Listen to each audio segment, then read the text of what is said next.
శ్రీమద్భగవద్గీత రాజవిద్య రాజగుహ్య యోగము నుండి ఒక శ్లోకము గ్రహింపబడినది. శ్రీకృష్ణ భగవానుడు అర్జునునికి జీవులు ఎట్లు ప్రవర్తింపవలెనని హితోపదేశము చేసినారు.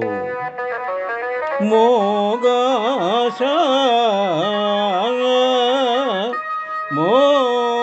కర్మాణో మోహజ్ఞాన విచేతసగా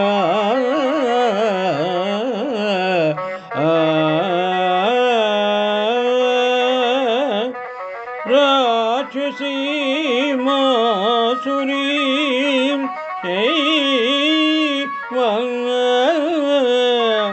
ప్రకృతిం మోహినీం శ్రితాః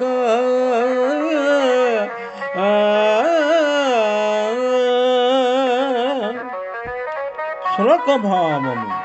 అర్జున, వ్యర్థములైన ఆశలు కలవారును, వ్యర్థములైన కర్మలు కలవారును, వ్యర్థమైన జ్ఞానము కలవారును బుద్ధిహీనులుగా మారుతూ రాక్షస సంబంధమైనదియు అసుర సంబంధమైనదియు స్వభావముననే ఆశ్రయించుతున్నారు.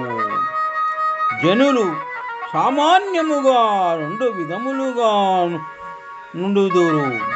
దైవీ ప్రకృతి, ఆసురీ ప్రకృతి అని తెలుపబడినది. ఈ శ్లోకమందు అజ్ఞానులు వ్యర్థమగు ఆశ, వ్యర్థమగు కర్మ, వ్యర్థమగు జ్ఞానము కలిగియుందురని చెప్పబడెను. కావున విఘ్నులకు వారు తద్విరుద్ధమగు ఆచరణనే స్వీకరించుచు, అనగా దైవమును గూర్చిన ఆశ, దైవమును గూర్చిన కర్మ, దైవమును గూర్చిన జ్ఞానమునే కలిగియుండి విగత చిత్తులు కాక విశేష చిత్తులై దైవ చిత్తులై మెలగవలయును అని విశదముగా వివరించినారు. మోఘ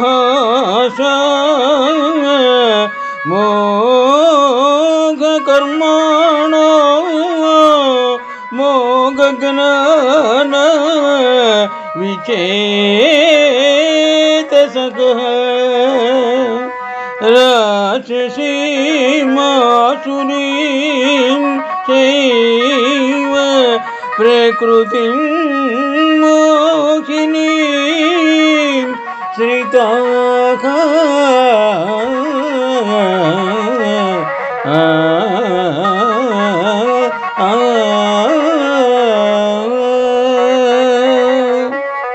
శుభం.